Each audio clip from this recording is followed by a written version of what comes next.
T'es rapide. Bonjour à tous. C'est bien de pouvoir nous rencontrer dans cette matinée que l'océan nous a préparée, avec une belle pluie. J'avais mon grand-père qui était agriculteur, dans laquelle je n'ai reçu aucun don. Mais lui, il disait, pendant que les autres pleuraient parce qu'il avait la pluie, lui, il disait, mais non, c'est la bénédiction du Seigneur sur la terre. Dieu nous bénit ce matin. Amen. Je voulais commencer, et vous allez tout de suite comprendre que ce matin, la prédication va être un peu différente. Parce que en quelque part, je ne suis pas là pour vous donner une réponse, vous allez apercevoir, mais plutôt pour vous provoquer. Je suis là pour vous faire réfléchir ce matin. Et je voulais commencer pour réfléchir à quelque chose qui est dans nos murs. Si on regarde bien dans nos murs, on a la déclaration ici de qui est notre Seigneur. Il est notre berger. Et là, nous avons le texte de 1 Corinthiens chapitre 13. Je voulais qu'on lise ensemble le dernier verset. On peut lire ensemble? Pardon, pas le dernier, le 7. Je me suis trompé, Voilà, le 7. Il excuse tout, il croit tout, il espère tout, il supporte tout. Je voulais vous poser une question. Est-ce que l'amour supporte tout? Je n'ai pas compris? Oui. Je vais poser la question autrement et je vais utiliser un théologien qui s'appelle Élie Couvillé. C'était mon professeur à la faculté. Et il posait cette question d'une façon différente. Est-ce que l'amour peut supporter l'injustice? Est-ce que l'amour peut supporter l'indifférence et l'égoïsme? Est-ce que l'amour peut supporter l'intolérance et le mépris? Est-ce que l'amour peut supporter la médisance et la calomnie? Est-ce que l'amour peut supporter la violence et l'agression? Pour donner un exemple concret, il y a quelques années, j'ai accompagné une jeune qui était en train de se divorcer. Et dans ce moment de divorce, ça a été mis en lumière certains agissements de son mari. Agissements tels que certaines pressions morales qu'il faisait, pressions économiques, au point qu'il a créé des profils doubles sur les réseaux sociaux pour aller vers d'autres femmes. Voilà, il y a plusieurs choses. Mais face à tout ça, à l'église, à la famille de cette jeune fille qui était des chrétiens, des bons pratiquants, la parole du Seigneur est venue en disant, mais il faut pardonner. Il faut pardonner. La parole nous dit, pardonner 70 fois 7.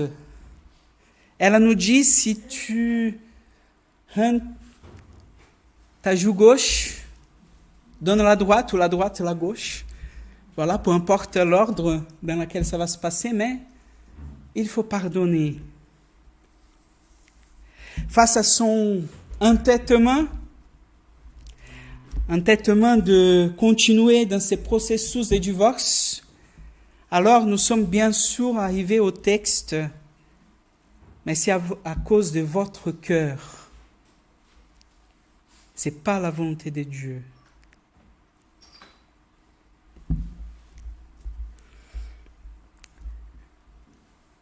Je vais arrêter là notre réflexion sur ces textes. Je vous laisse avec ce questionnement.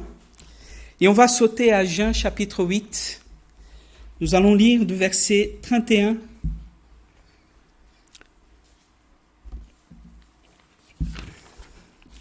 au verset 47.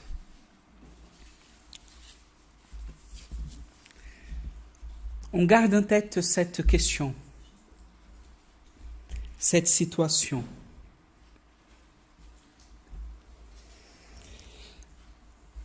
Dans ma version, Jean chapitre 8, verset 31. Alors Jésus dit aux Juifs qui avaient mis leur foi en lui, si vous vous attachez à la parole et que vous y annoncez, vous êtes vraiment mes disciples. Vous connaîtrez la vérité et la vérité sera de vous, des hommes libres. Nous, lui répondit-il, nous sommes la postérité d'Abraham. Nous n'avons jamais été esclaves de personne. Comment peux-tu dire, vous êtes des hommes libres? Vraiment, je vous l'assure, leur répondit Jésus, tout homme qui commet le péché est esclave du péché. Or, un esclave ne fait pas partie de la famille. Un fils, lui, en fait partie pour toujours. Donc, c'est le Fils qui vous donne la liberté. Alors, vous serez vraiment libres. Je sais que vous êtes les descendants d'Abraham. Pourtant, vous cherchez à faire mourir parce que ma parole ne trouve aucun accès dans votre cœur. Moi, je parle de ce que j'ai vu chez mon Père. Quant à vous, vous faites ce que vous avez appris de votre Père. Notre Père à nous, répondit-il, c'est Abraham. Eh bien, leur répliqua Jésus, si vous étiez vraiment des enfants d'Abraham, vous agiriez comme lui. Au lieu de cela, vous cherchez à me faire mourir. Pourquoi? Parce que je vous dis la vérité telle que je l'ai apprise de Dieu. Jamais Abraham a agi comme vous. Vous agissez exactement comme votre père à vous. Mais, répondit-il, nous ne sommes pas des enfants illégitimes. Nous avons qu'un seul Père, Dieu. Si vraiment Dieu était votre Père, leur dit Jésus, vous aimeriez, car c'est des dieux que je proviens. C'est des dieux que je suis venu. Je ne suis pas venu de ma propre initiative, c'est lui qui m'a envoyé. Pourquoi ne comprenez-vous pas ce que je vous dis? Parce que vous êtes incapables de recevoir mes paroles. Votre père, c'est le diable, et vous voulez vous conformer à ses désirs. Depuis le commencement, c'est un meurtrier. Il ne se tient pas dans la vérité parce qu'il n'y a pas de vérité en lui. Lorsqu'il ment, il parle de son propre fond, puisqu'il est menteur. Lui, le père du mensonge, mais moi, j'ai dit la vérité. C'est précisément pour cela que vous ne me croyez pas. Qui d'entre vous peut produire la preuve que j'ai commis une seule faute?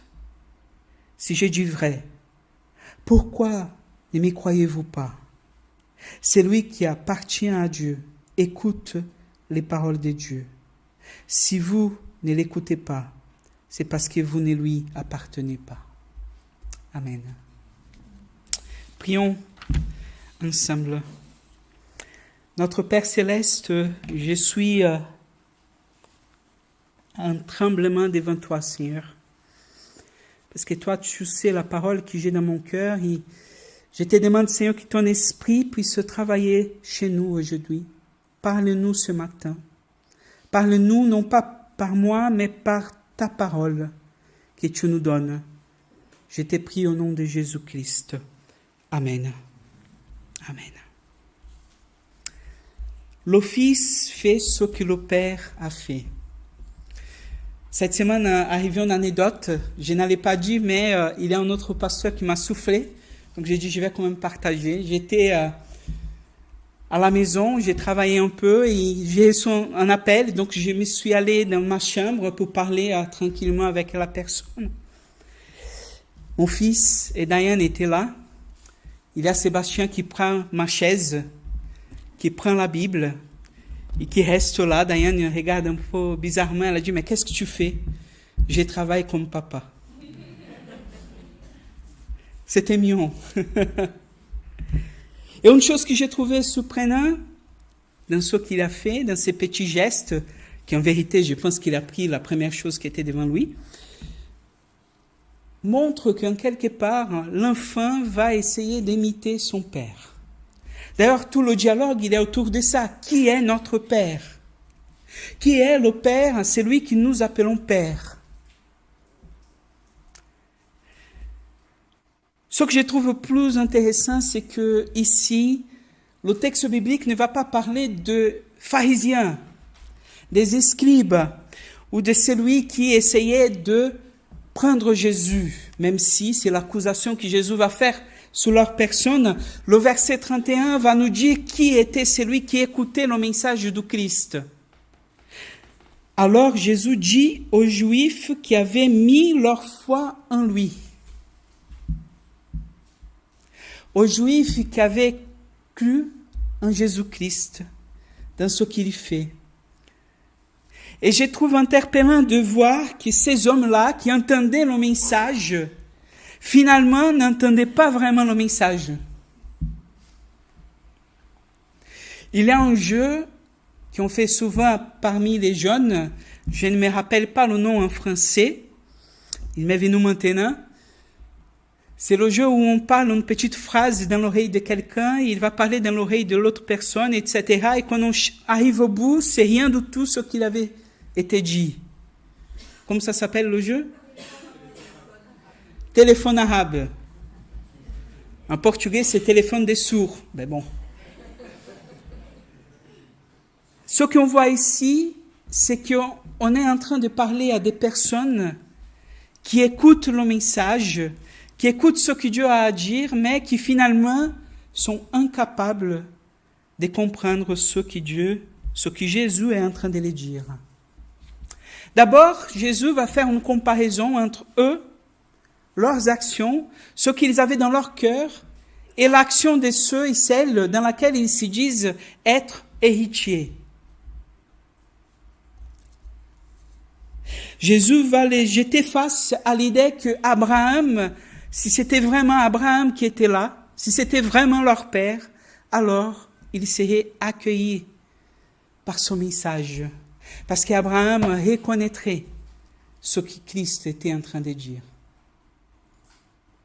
Tandis qu'eux, face à leurs actions, face à leurs atteintes, face à leur cœur, ce que nous avons, c'est des personnes incapables d'écouter. Je ne sais pas vous, mais pour moi, ça m'interpelle. Ça m'interpelle parce que est-ce que nous écoutons vraiment ce que Dieu nous dit? Le théologien libéral, mais je vais juste citer Paul Tillich, il dit une chose, il faut trouver le Dieu au-delà de Dieu. Et dans sa formulation, ce qu'il veut dire, c'est qu'il y a quelque part dans notre relation avec Dieu, dans ce que nous vivons, dans nos expériences, il y a une image de Dieu que nous créons. Et nous avons besoin de cette image. Nous avons besoin de cette image parce que avoir une image de Dieu, ça nous permet de réaliser qui il est. Dieu, quand il va se révéler dans son épiphanie, il va utiliser des mots que l'homme, il va comprendre. Par exemple, il arrive, il dit, je suis le bon berger. Pour ceux qui entendaient le message, un berger, c'est facile à comprendre. Donc, il va utiliser des mots, je suis le Père. Tous ces mots, en fait, qui symbolisent pour nous, qui entrent dans notre réalité, qui s'incarnent de notre histoire, ça nous permet de comprendre qui est Dieu.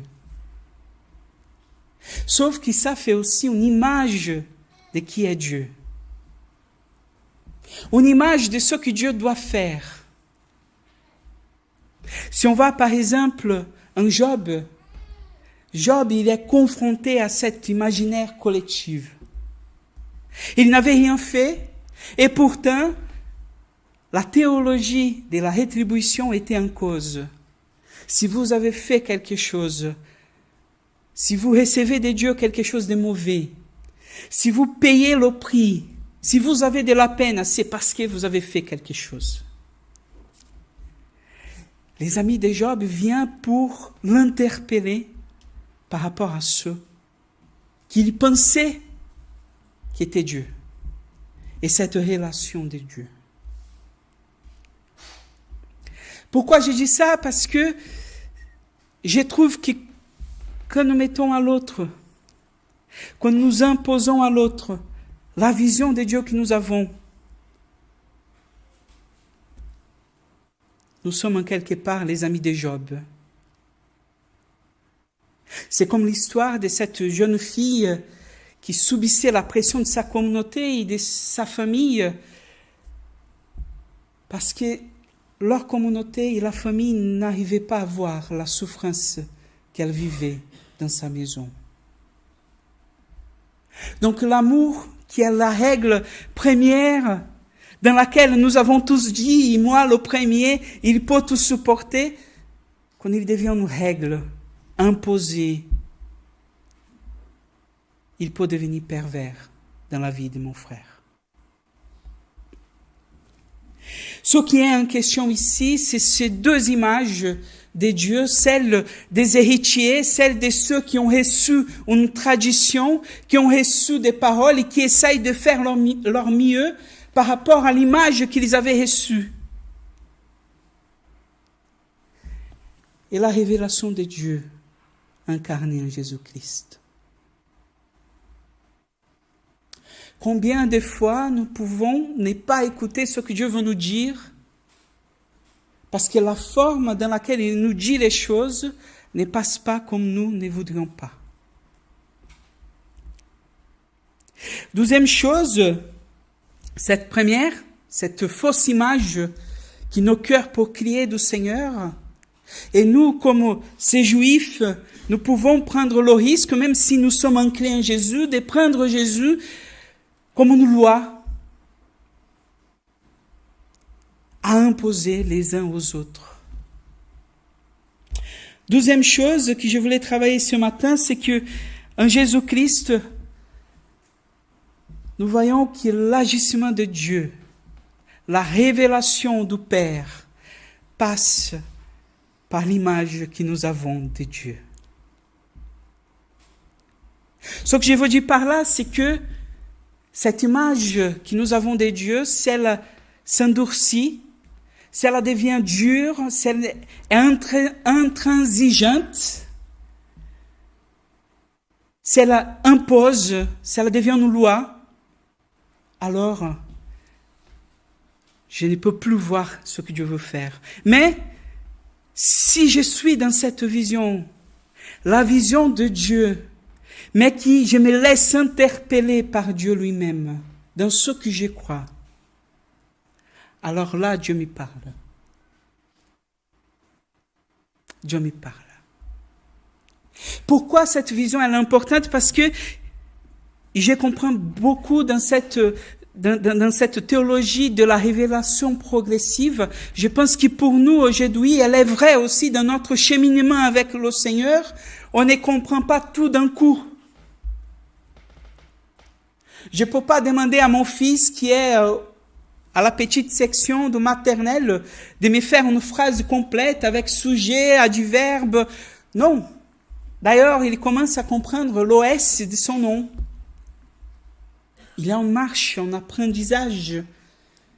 Je comprends Dieu au fur et à mesure que ses contacts avec sa parole, que l'action de Dieu dans ma vie s'y manifeste. Et comprendre cela nous permet d'éviter ce piège de se dire, là j'ai tout compris, je suis un expert, un PhD en divinité, Donc là, il n'y a plus personne qui peut m'apprendre. Non. Nous tous, qu'on soit des petits enfants, que nous soyons des grands, nous sommes tous en marche vers le Seigneur. Ou nous sommes tous en marche contre lui, à la direction opposée. Mais nous sommes en marche. Et être en marche envers Jésus, c'est comprendre que je peux avoir toutes les expériences, il y a toujours quelque chose de nouvel à apprendre. Il y a toujours un respect à avoir par rapport à ce que Dieu va faire. Et c'est Dieu lui-même qui va dire à nous de nous exhorter mutuellement dans ce que nous vivons. Ça veut dire, j'apprends avec le Seigneur dans cette communauté de vie que nous sommes, quand je me laisse interpeller par ce que nous vivons ensemble. Je suis interpellé par le Seigneur quand moi, j'ai atteint et je vois ce que Dieu fait dans ma vie. Quand je me laisse interpeller par la parole, dans les moments de prière, par les situations que Dieu va mettre dans ma vie. Regardons l'exemple d'Abraham. Il était, pendant des années, il a attendu la promesse de Dieu. Pendant des années, il avait cette promesse, je vous donnerai des héritiers qui vont être si nombreux qu'ils les sables, les grains de sable dans les plages. Et pendant des années, il a attendu, pendant des années, il a commis des erreurs, mais il était là, fidèle au Seigneur, dans cette confiance. Et quand finalement il y a cet enfant, qu'est-ce que Dieu lui dit? Tue-le. Quelle est la logique de Dieu de demander à Abraham de tuer le fils qui était la promesse reçue? Ce que je vais dire par là, c'est que l'expérience d'Abraham avec Dieu nous invite en quelque part à comprendre que Dieu nous bouleverse, que Dieu nous invite à sortir de nos positions, de nos convictions premières. Dieu nous demande des choses qui parfois pour d'autres personnes, c'est fou.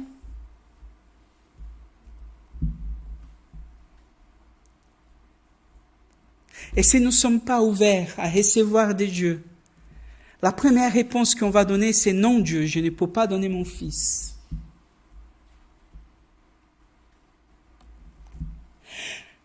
En Abraham, nous avons finalement cet exemple de foi qui est capable de s'abandonner complètement face à Dieu et dans ce que Dieu est, qui s'enlève de sa culture, quitte ta maison et part, qui permet à Dieu de travailler dans son histoire, de le construire, et plus encore, qui lui fait faire des choses qui ne sont pas habituelles. Mais ces hommes-là qui écoutaient le Seigneur, ils étaient incapables d'entendre ce que Jésus était en train de les dire, incapables de finalement de croire en lui. On voit que cette foi qui nous est dit au verset 31, c'est pas la véritable foi de confiance, de recevoir ce que Christ est en train de dire. D'ailleurs, c'est toute la thématique du chapitre 8, c'est ça, je suis la lumière. Et je viens au milieu des ténèbres. C'est lui qui m'écoute, c'est lui qui croit en moi. N'est plus dans les ténèbres.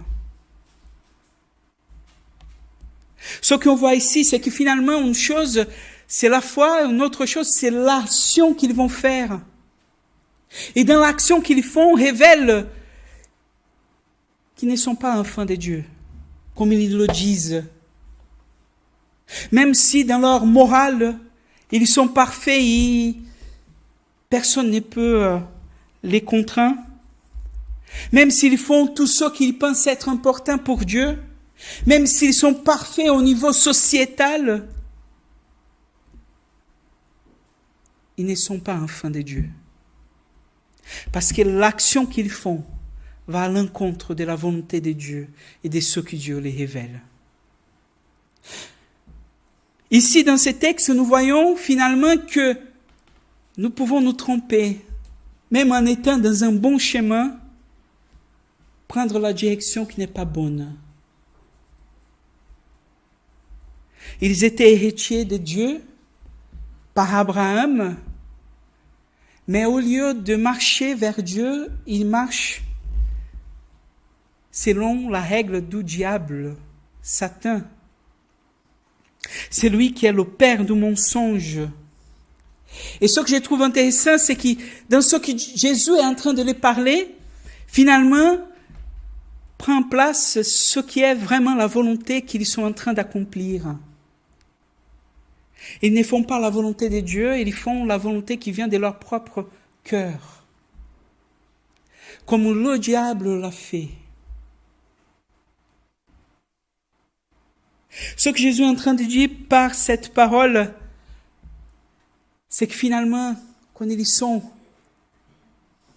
confrontés à la vérité du Christ, leurs agissements sont mis en lumière. Et là, c'est le mensonge. Ce que je trouve intéressant, c'est que on pense que le diable il va faire des mensonges un peu caricaturaux. Mais quand on voit, par exemple, Jésus face au diable dans ces moments de tentation, ce qu'on voit, c'est un diable qui va utiliser la parole de Dieu pour dire ce que Dieu ne veut pas dire. Pour amener à comprendre Dieu dans ce que Dieu n'est pas. Un mensonge déguisé de vérité. Et c'est là tout le danger. Si nous ne comprenons pas que la vérité du Christ, c'est elle et seulement elle qui nous libère. On peut être amené à vivre d'une façon à penser que ce que nous vivons est la vérité. D'ailleurs, on a commencé par le verset 7, mais on n'a pas lu le verset 6 des 1 Corinthiens. Il ne se réjouit pas de l'injustice, mais il se réjouit de la vérité.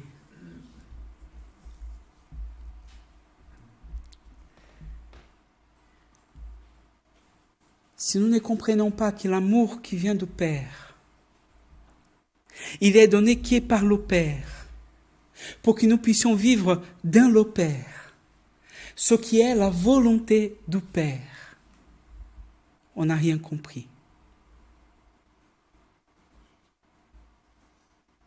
Ce que je veux dire par là, c'est que l'amour que nous avons vu, oui, il peut tout supporter. Il peut tout supporter, même toutes ces atrocités que nous avons parlé tout à l'heure. Mais l'amour nous amène à vouloir, à désirer la justice et la vérité. D'ailleurs, vérité et injustice, elles sont opposées ici. Le contraire de la vérité, c'est l'injustice. En 1 Corinthiens 13, verset 6. L'amour nous amène à vouloir vivre la justice, et cette justice qui vient tout d'abord du Père. Tout d'abord du Père. Je trouve intéressant dans la vision de Jésus parce que l'amour peut nous créer une fausse vision de Dieu. On peut penser que parce que nous sommes basés sur l'amour, il nous faut tout accepter. Regarde, je n'utilise pas supporter, accepter. Que parce que je suis en Christ, il faut accepter la violence de l'autre. Que parce que je suis en Jésus-Christ, alors j'ai besoin d'accepter le malheur que l'autre produit dans ma vie.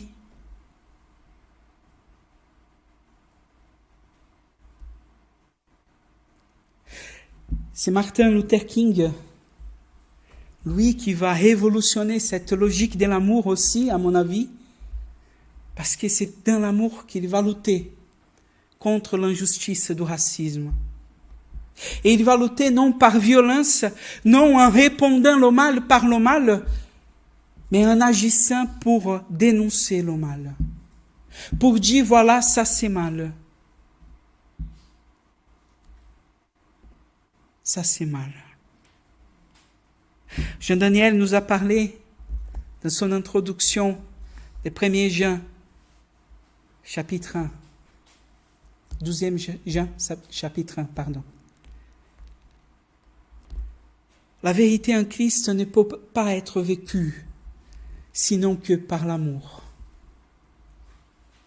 La vérité de Christ ne peut pas être vécue sinon que par l'amour. L'amour au Père qui nous invite aussi à cet amour fraternel et cet amour qui va vers notre prochain. Cet amour qui n'est pas un signe de acceptation du mal d'un l'autre est en train de produire, mais dans la dénonciation du mal et dans l'œuvre qui l'amène à la justice et à la vérité. Dieu nous invite à ne pas regarder ce que nous vivons avec lui par les traditions ou les idées reçues que nous avons reçues. Non, il nous invite à être ouverts à une relation avec lui, pour qu'on puisse, quand il s'y révèle, l'entendre à sa juste voix. Dieu nous invite à vivre ensemble dans cet amour et dans cette vérité. Et pour cela, nous devons entendre ce que Dieu a à nous dire. Qu'est-ce que Dieu a à nous parler en tant qu'Église? Quels sont les péchés que nous avons en tant qu'Église? Quels sont les actes bons que nous faisons en tant qu'Église? Parce que tout n'est pas mauvais non plus. Voilà ce que nous dit la parole du Seigneur. Paul est constamment en train de nous inviter à vivre cette réalité divine dans notre communauté. Supportez-vous les uns les autres. Aimez-vous les uns les autres. Accueillez-vous les uns les autres. Considérez l'autre au-dessous de toi-même.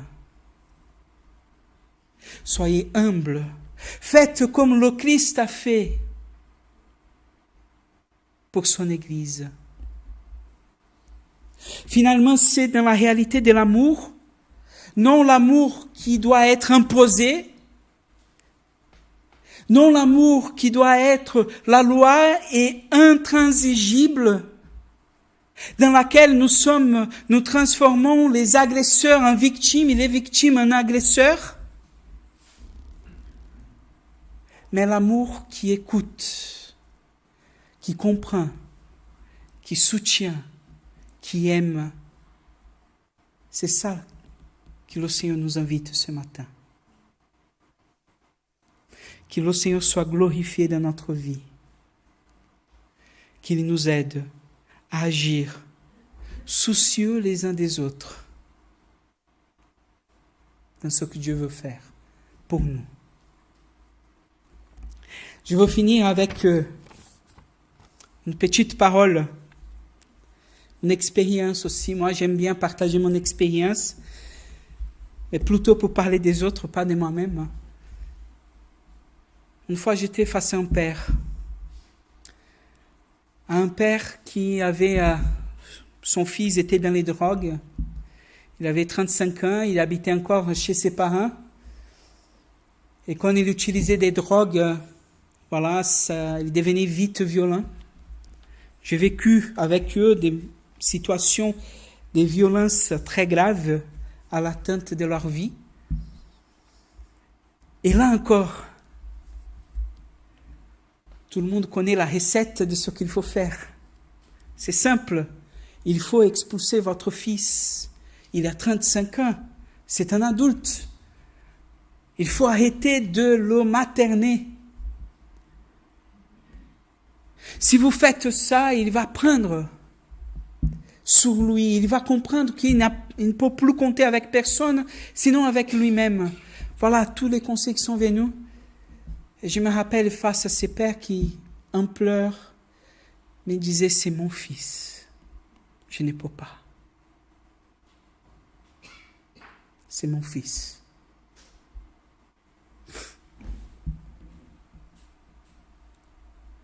Quand nous sommes dans l'obligeance de l'autre à se conformer à notre vision de l'amour, nous devenons souvent le bourreau. Le Seigneur nous invite à plus écouter que juger.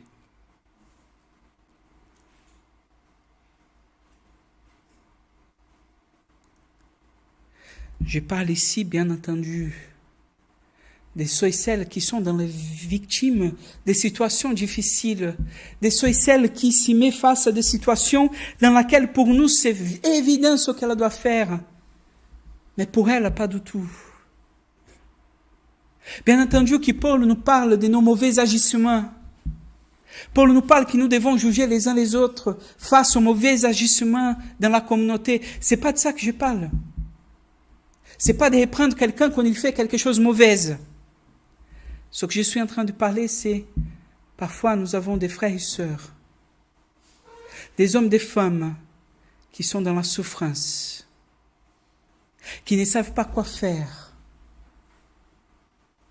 Et quand nous sommes vite dans cette image que nous avons, quand nous voulons vite dire ce qu'ils devront faire, même si leurs intentions sont pleinement bonnes, on peut les amener à faire quelque chose qui va à l'encontre de la volonté de Dieu. Le Seigneur nous invite à nous accueillir, oui, mais il nous invite aussi à pleurer avec ceux qui pleurent. Il nous invite à écouter ceux qui sont dans la souffrance et à rayonner cet amour qui parfois, pour nous-mêmes, nous sommes incapables de rayonner. Je vous invite à prier. Seigneur notre Père, au nom de Jésus, ce matin,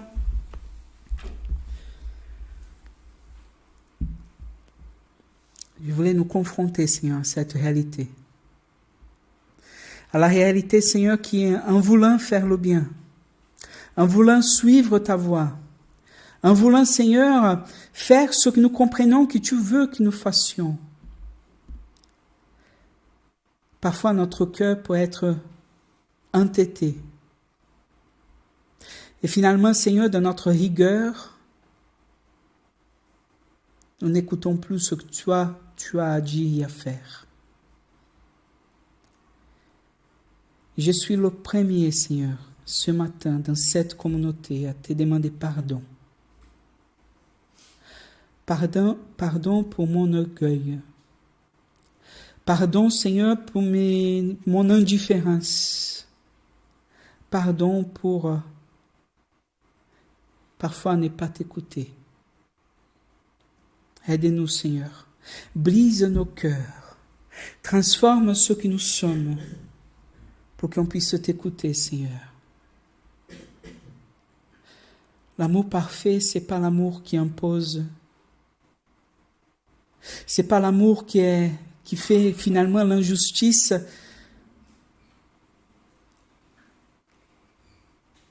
L'amour parfait du Seigneur, c'est celui qui regarde l'autre tel qu'il est. Et l'autre à partir de ce que Dieu dit qu'il est. Des enfants bien-aimés du Seigneur. Je te prie au nom de Jésus. Amen. Je vous invite à vous lever et à chanter avec nous ces chants comme une prière aussi. Pardon, Seigneur, pardon.